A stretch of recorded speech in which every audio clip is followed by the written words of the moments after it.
ทธรูป ซึ่งพระพุทธรูป เจ้านี้แด่พระสงฆ์ เจ้านี้แด่พระสงฆ์ เพื่อความเจริญรุ่งเรือง เพื่อความเจริญรุ่งเรือง และความถาวร และความถาวร แห่งพระศาสนา แห่งพระศาสนา สืบต่อไป สืบต่อไป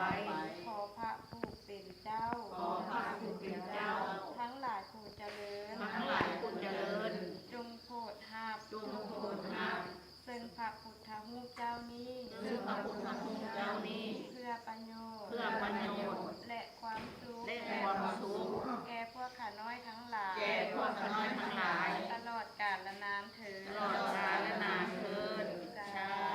ธุ งานอานิสงส์โดยเฉพาะว่าให้ฟังย่อๆคือว่าจะเป็นคนมียศถาบรรดาศักดิ์ใหญ่สุดเป็นเจ้าเป็นนายเป็นคนเป็นมงคลไปทางใดก็มีคนสักการะบูชานับถือเรื่องหน้ามีชื่อมีเสียง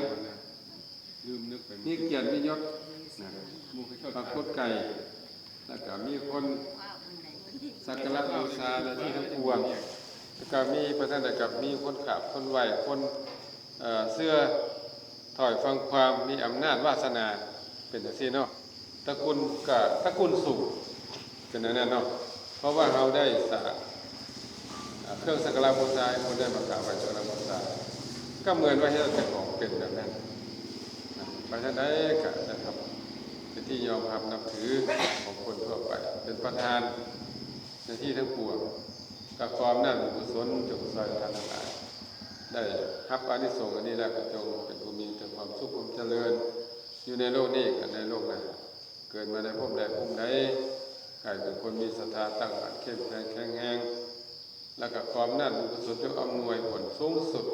คือได้บรรลุมรรคผลนิพพานบรรลุธรรมทุกคน